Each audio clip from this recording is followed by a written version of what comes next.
Vírská přehrada roste. Svratka tekla po tisíciletí Vírským údolím, které zaplavovala povodněmi. Její vody promění přehrada v 7 kilometrů dlouhé jezero. Jezero zatopí i horskou výsku Chudobí. Přehrada, která uzavře údolí do výše 70 metrů, bude zásobárnou vodní energie pro novou elektrárnu. Na hloubení přehrady, která pojme miliony kubíků vody, pracují stroje.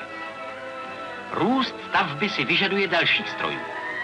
Četa opravny strojů montuje jeřáb, který bude obstarávat dopravu betonu na stavbu.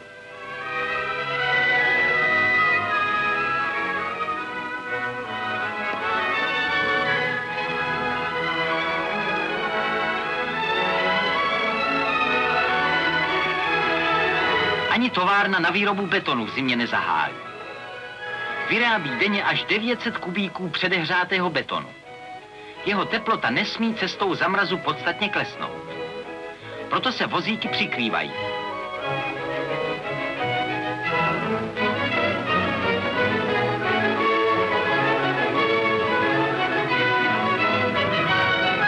Dopravu betonu kabelovým jeřábem řídí dispečer mikrofonem.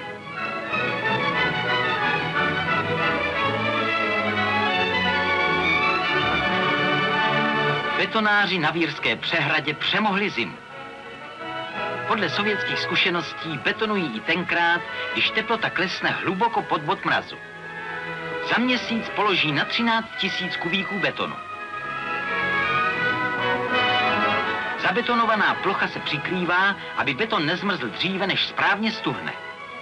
Tak se vypořádali budovatelé Vírské přehrady s předsudkem, že stavební práce jsou sezonní. A vyhráli na celé čáře.